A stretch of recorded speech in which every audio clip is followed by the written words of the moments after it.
আমিও ভাবলাম ঠিক আছে মায়ের নামে একবার করেই দেখি। অনেক শিখা পুরে তবে এমন প্রদীপ জ্বলে। ভয়ে ভয়ে ফাটিয়েছি, মায়ের নামেই দিয়েছি আর ফেটেও গেছে। মরণ হলে হৃদয় কথা বলে না, না একটু ফাগুন আগুন দিয়ে না জেল না। আমাদের সবারই এত দিন ধরে ইচ্ছে মায়ের কাছে আসার, মায়ের পুজো দেওয়ার। আর দেখো সত্যি মন থেকে কিছু চাইলে এক না একদিন কিন্তু সেটা পূরণ হয়ই হয়। সুন্দরী গো দোহাই দোহাই। এখন মোটামুটি 11:30 মতো বাজে, আমাদের পুজো দেওয়া শেষ। এখন চারিপাশটাকে অল্প ঘুরে আমরা বেরিয়ে যাব।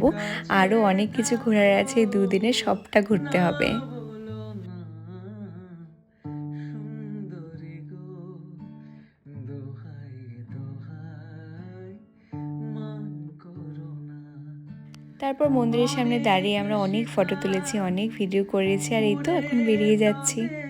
সকালে সেই কাকু চায়ের দোকানে মালপোয়াগুলো ভাজছিল, তখন তো সবাই উপোস ছিলাম, তাই কেউই খেতে পায়নি, সবাই একটু একটু লোভ দিয়েছে। তাই পুজো শেষ করে সবাই এখানে চলে এসেছে মালপোয়া খেতে। আমি তো সকাল সকালেই ভাজা পোড়া খাবোই না, আমরা সবাই আবার 1 কাপ করে চা নিচ্ছি, আমি সেই চাই খাবো। অনেক কথা আসার পথে তো আমরা গাড়ি রিজার্ভ করে এসেছিলাম, কিন্তু যাওয়ার পথে এখন আমরা বাসে করে যাচ্ছি, কারণ সব ধরনের এক্সপিরিয়েন্সই আমরা নিতে যাচ্ছিলাম। আর আমাদের এখানে আমরা যেরকম টোটো ইউজ করি লোকাল এদিক ওদিক যাওয়ার জন্যে, ওখানে কিন্তু সবাই বাসে করে এদিক ওদিক যাতায়াত করে। এই তো পৌঁছে গেছি, আমরা আসলাম এখন ফ্যান্সি বাজারের এদিকে, এখান থেকে কিছু খাওয়া দাওয়া করবো বলে। তার আগে আমাদের চোখে পড়লো ফলের দোকানগুলো, এত ভালো লাগছিল দেখে। একটা দোকানে তোমরা দাঁড়ালেই, ছোট একটা বাটি নিলে সেখানে তোমরা নানান রকমের ফল একেবারে খেতে পারবে। এই বাটিগুলো 30 টাকা করে ছিল। এরকম ধরনের অনেক ছোট ছোট জিনিস আমার এই গুয়াহাটিতে চোখে পড়ছে, যেগুলো দেখে আমার ভীষণ ভালো লাগছে, কারণ এখানে লোকের সুবিধার্থের জন্য অনেক কিছু করা আছে।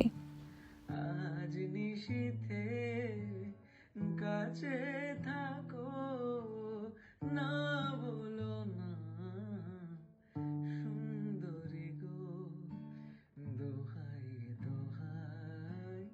এই তো চলে আসলাম ফ্যান্সি বাজারের গলিতে। এখানে এসে আমার এত ভালো লাগছিল, কারণ চারিদিকে জামা কাপড় থেকে শুরু করে জুতো, ব্যাগ, জুয়েলারি সব কিছুর দোকান আছে। আর প্রত্যেকটা দোকানে দেখে দেখে আমার শুধু চোখগুলো আটকে যাচ্ছিল। আমার শুধু সবাই আশ্বাস দিচ্ছিল যে আজকে কিছু কিনতে হবে না, কালকে আবার তো